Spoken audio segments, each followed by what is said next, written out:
Et salut les amis, alors à la demande de quelques abonnés, je vais vous faire une petite analyse de Calden pour le Duel Commander. Donc on va de suite commencer par le blanc, qui est la couleur qui a été le plus gâtée au niveau des bonnes cartes. Donc j'ai noté Alvar, dieu de la bataille. Donc il est soit en fait en équipement, soit pour une créature 4/4. Donc il va se combiner très très bien avec le partenaire Ardennes, qu'on pourra mettre avec au Rograk tant qu'il est encore présent sur le format. Il y a de fortes chances qu'il soit banni d'ici 2 mois, mais bon voilà, ils ont voulu lui laisser une chance, donc on verra. Ouais.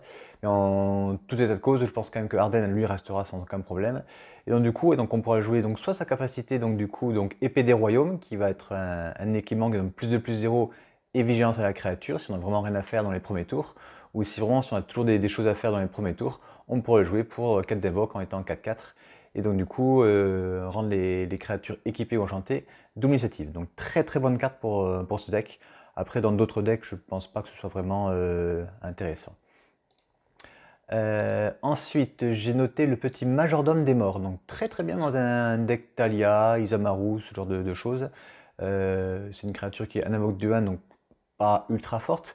Mais c'est vrai que face à un deck contrôle, qui va essayer de nous tuer beaucoup de créatures, si on a lui, ce n'est pas juste une 2-1, c'est une 2-1 qui va pouvoir créer en fait chaque tour une créature 1-1. Donc c'est pas ultime, mais ça peut être pas mal à tester et surtout à voir si on a de la place. Parce que c'est vrai que dans Isamaru et dans Talia ou ce genre de deck mono blanc agressif, les places commencent à coûter cher, il y a tellement de bonnes cartes que je ne sais pas si on pourra lui trouver une place, mais voilà, c'est une bonne petite carte en tout cas. Ensuite, bien entendu, le maréchal resplendissante. Pour 3 invoques, une 3/3 volante, ça c'est très très bien. Et en plus, elle a la capacité donc d'exiler une carte de créature de notre cimetière lorsqu'elle arrive sur le champ de bataille et lorsqu'elle meurt. Et si en genre on va dire humain, si elle partage donc du coup un type de créature avec la carte exilée, en fait, on va pouvoir mettre un compteur +1/+1 en fait sur chaque créature donc qui partageait un type de créature avec la créature qui a été exilée. Donc ouais, en général on dira humain ou soldat, mais en général ce sera plutôt humain. Et donc du coup on va booster nos créatures. Et quoi qu'il arrive, même si on ne peut pas faire cet effet, avoir une créature 3/3 vol pour 3, c'est déjà pas trop mal. Ensuite, alors, je sais pas, Redan, déesse des valeureux. Ça peut être pas mal, mais du coup, elle est que 2 en force pour 3 mana payés, ce qui est pas un bon ratio dans un deck agressif mono blanc.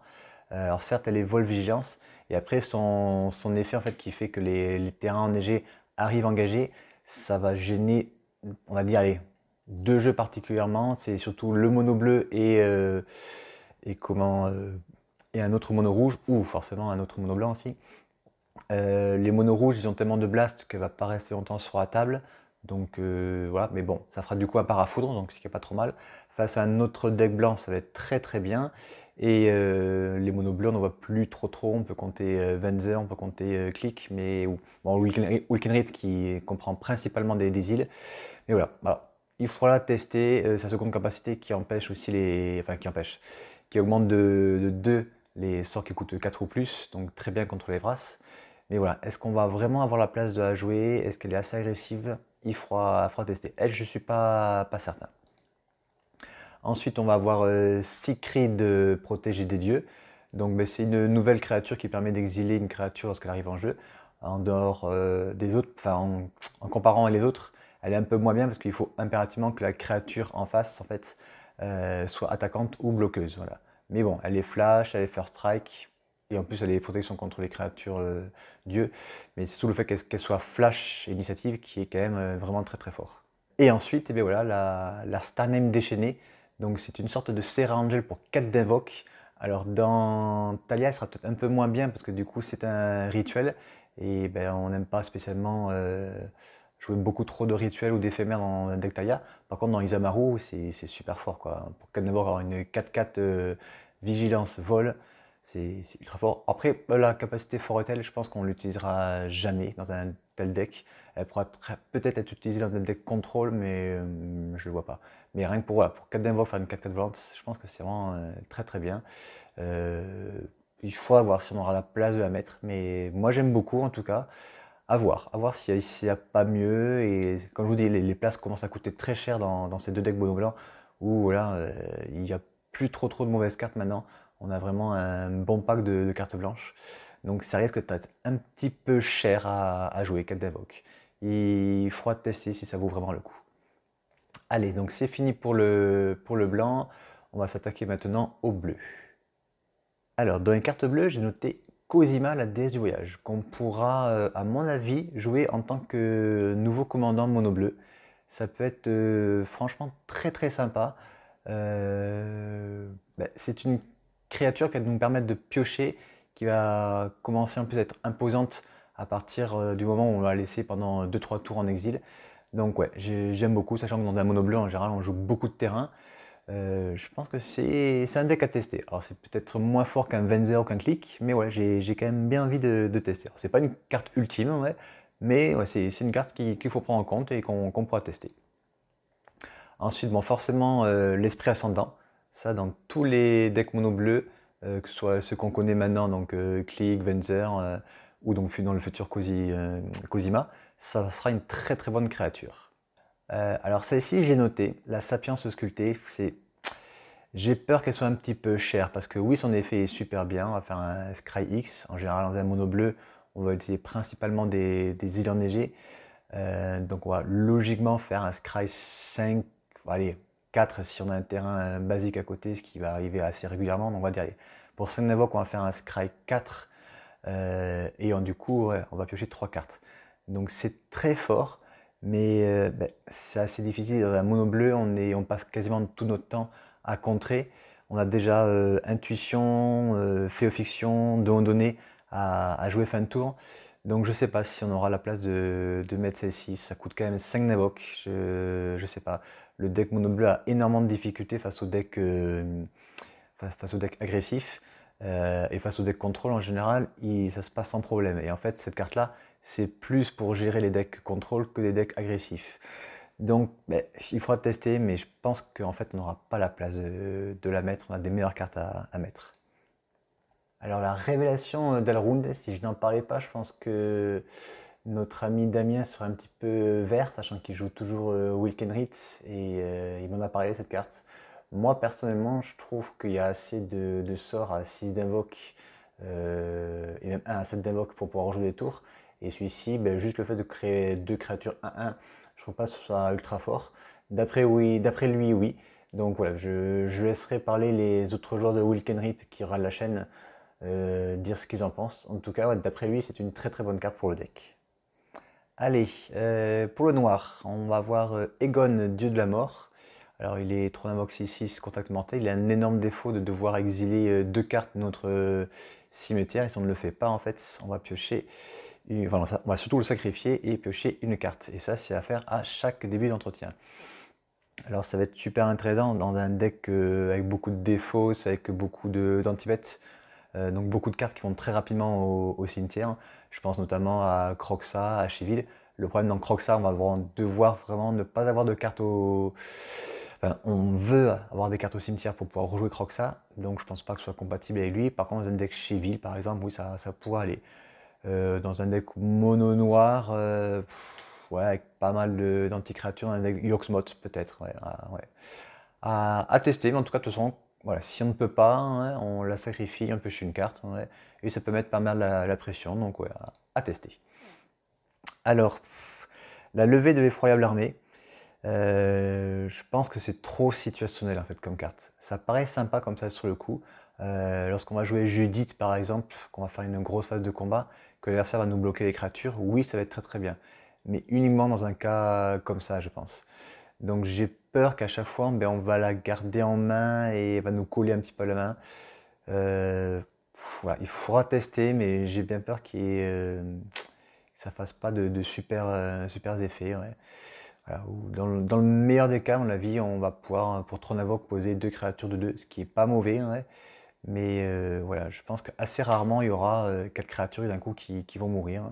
Donc c'est une carte qui est sympathique, mais face à un deck qui fait juste des anti-bêtes mono-cibles, payer 3 pour une de 2, c'est pas top. Donc à tester, ça peut être pas mal, mais j'en suis pas ultra convaincu. Ensuite, on aura le nécromancien Drogr.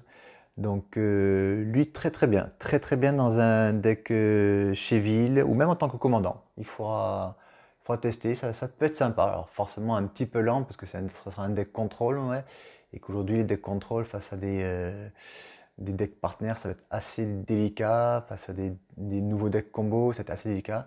Mais voilà, j'aime bien, et bon, c'est pas une carte ultime, mais voilà, ce sera sympathique à jouer. Ensuite, on va voir Tergrid. Très très bien forcément en Croxa. Alors j'ai peur qu'elle soit un petit peu lourde dans un deck Croxa, mais voilà, son effet est assez intéressant. Et j'avoue que bon, Croxa, je ne l'ai jamais joué encore, mais je pense qu'une fois que je le monterai, je verrai si on a la place de le mettre. C'est un peu cher, Croxa en général, je joue pas beaucoup de terrain, donc j'ai peur que 5 Navox soit très très cher pour Croxa. Les joueurs de Croxa, notamment Cyrilu, s'il regarde la vidéo, il faudrait qu'il me dise ce qu'il en pense. Voilà, à tester. L'éradicateur Valkyrie, j'aime bien, mais je pense que voilà, même si elle est vol et lien de vie, je pense que le fait qu'elle ait que 3 endurance va la rendre un petit peu trop faible face à des decks qui ont du rouge à l'intérieur, qui vont avoir leur foudre, leur chain lightning ou leur fissuration pour pouvoir la gérer trop facilement. Et sa protection contre les Planeswalkers, c'est pas ultime, ça va la protéger principalement de Jace donc, et de Lyanna, enfin ouais, de quelques Lyanna. Voilà, je suis pas vraiment convaincu. J'aime bien, mais sans plus. Alors ensuite, Varagot, père de sel de sang. J'aime beaucoup. J'aime beaucoup, j'aime beaucoup. Alors soit en tant que commandant, ou alors justement dans un deck Croxa ou Yogmoth. Le fait qu'elle puisse vraiment aller chercher n'importe quelle carte, donc du coup on va faire une sorte de vampiric tutor à chaque tour, c'est vraiment super fort. Il suffit juste d'attaquer avec elle, ouais. Sachant que dans les decks noirs ou noir et ou une autre couleur, donc en général on va souvent combiner avec du rouge ou du vert. En tout cas avec du rouge, en tout cas, on pourra pas mal tuer les créatures en face, donc on pourra utiliser souvent sa capacité. Donc j'aime beaucoup, franchement j'aime beaucoup. À tester dans un deck mono noir avec beaucoup d'anti-créatures, mais je pense que ça peut le faire. Alors encore une fois, le 3 d'endurance c'est très fragile face à des decks rouges. Alors Valkyrie du des mensonges pourra être jouée en tant que commandant et elle va de suite exiler une créature dans la main adverse. En général, il y a toujours des créatures dans la main adverse, et c'est peut-être un deck mono bleu style Wilkenrit ou Venzer ou Click encore, ou alors encore le nouveau deck Pompe Prismatique. Mais là, pour 2 Navox, c'est une créature qui va frapper, donc à 2-1. On va avoir sûrement donc, du coup du rouge et du noir dans le deck donc, pour tuer les créatures en face, donc du coup pour continuer à frapper avec cette créature. Le souci, c'est qu'elle est un peu fragile, il faudrait vraiment se débarrasser de toutes les créatures en face pour qu'elles ne reviennent pas dans sa main, la créature exilée. Mais bon, tu peux donc du coup transformer Valkyrie en la créature exilée en payant X. Mais, enfin, X étant donc le coût quantimana, la créature exilée. Je trouve ça bien, mais voilà, à tester en tant que commandant en tout cas, ouais, on verra ce que ça donne. C'est bien, mais voilà, mais pas je pense pas que ce soit ultime. Donc c'est fini pour le noir, on s'attaque maintenant au rouge. Alors en rouge, le Berserker sans dragon, c'est vraiment une très bonne créature, parce que pour 2 invoques, elle est 2-2 initiative. Mais ensuite, en fin de partie, pour 5, on va pouvoir en fait créer une créature 5-5 vol si donc le Berserker sans dragon a attaqué. Donc ça peut être super sympa, parce qu'en fait, en début de partie, on a quand même une 2-2 initiative pour 2. Donc c'est peut-être pas agressif, mais c'est un bon bloqueur. Et en fin de partie, si l'adversaire ne le gère pas, lors d'une phase d'attaque, on va pouvoir créer gratuitement en fait, une créature 5-5. Bon, je pense pas qu'on ait beaucoup de dragons dans le deck, dans un deck mono rouge ou même dans un deck Rayan Rograk dans lequel on pourrait le jouer. Mais voilà, dans un deck Rayan Rograk, on a quand même pas mal de mana, donc les 5 mana, on va les faire assez rapidement. Et donc c'est une très très bonne créature pour ce genre de deck. Ensuite, on va voir l'éclair démoniaque. Alors, moi, sachant que j'affronte souvent un de mes camarades qui joue Zur, je suis vraiment obligé de mettre des cartes comme ça dans mes decks avec du rouge pour faire un 4 blessures sur son fameux Zur. Voilà. Alors c'est vrai que ça paraît pas ultime, ouais, mais j'ai besoin de toutes ces cartes qui font 4 points de dégâts, même si on ne peut pas tuer en fait enfin, on ne peut pas mettre 4 points de dégâts sur l'adversaire. J'affronte trop souvent Zur et donc du coup pour l'instant je suis obligé de mettre des cartes comme ça. Après je peux comprendre que le commun des mortels ne rencontre pas souvent un Zur, mais voilà, dans mon groupe de joueurs on a souvent ce fameux Zur qui nous embête. Encore mieux, on va avoir la Fumerole de la Toundra, donc pareil pour 3 Navok on va faire 4 blessures, mais du coup on va récupérer ces 3 manas en fait en mana incolore, si en tout cas on avait utilisé 3 manas neigeux. Donc dans les decks mono rouges en général, on a donc que des montagnes enneigées et quelques terrains incolores, donc on va au moins récupérer 2 manas incolores lorsqu'on va jouer ce sort. Donc c'est très très bien pour pouvoir jouer un autre sort à côté. Et après j'ai la Morsure de Gel qui est pas mal aussi, que pour un invoque, toujours dans un deck mono rouge avec beaucoup donc, de montagnes enneigées. Pour un invoque, on va pouvoir faire 2 blessures en début de partie, et quand on aura nos 3 terrains enneigés, on va pouvoir faire donc 3 dégâts. Donc ouais, extrêmement bien. Alors le vert a beaucoup boosté les decks Sirfaren, donc notamment avec Bénédiction de Gel, qui va permettre de mettre des marqueurs plus 1 plus 1 sur pas mal de créatures. Le combat dans le blizzard, voilà, encore une fois une carte extrêmement forte dans Sirfaren. Ouais.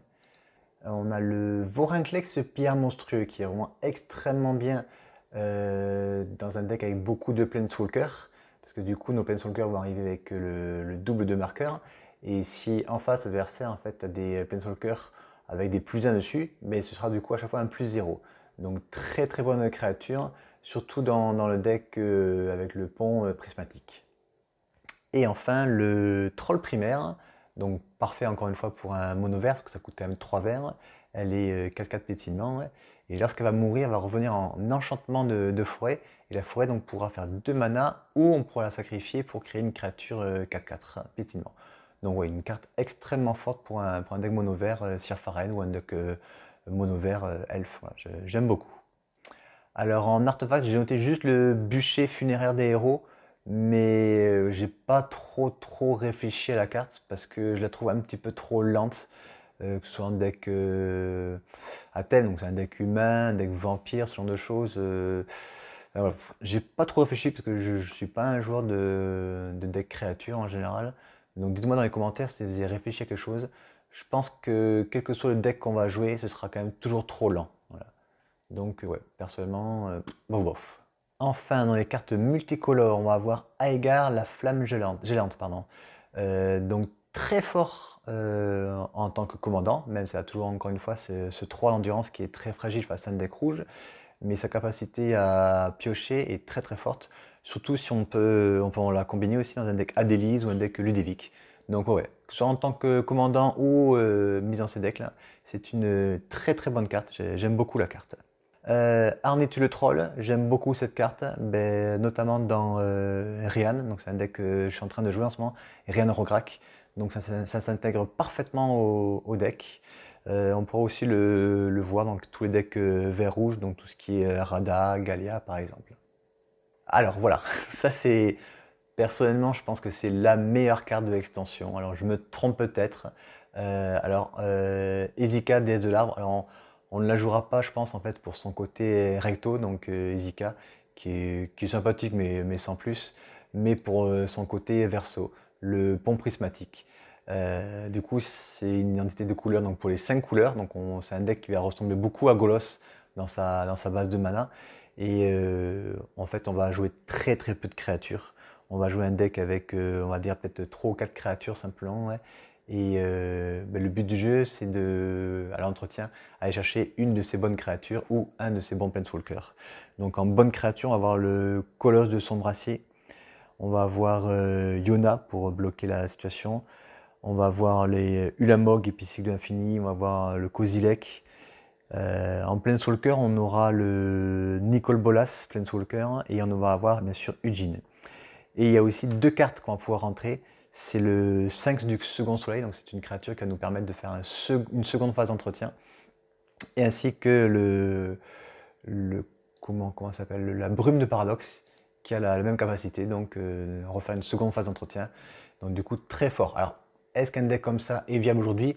L'avantage c'est qu'un enchantement, il y a très peu de casse enchantement dans le format. Alors est-ce que si le deck commence à percer, peut-être que les gens vont rentrer des pets enchantement.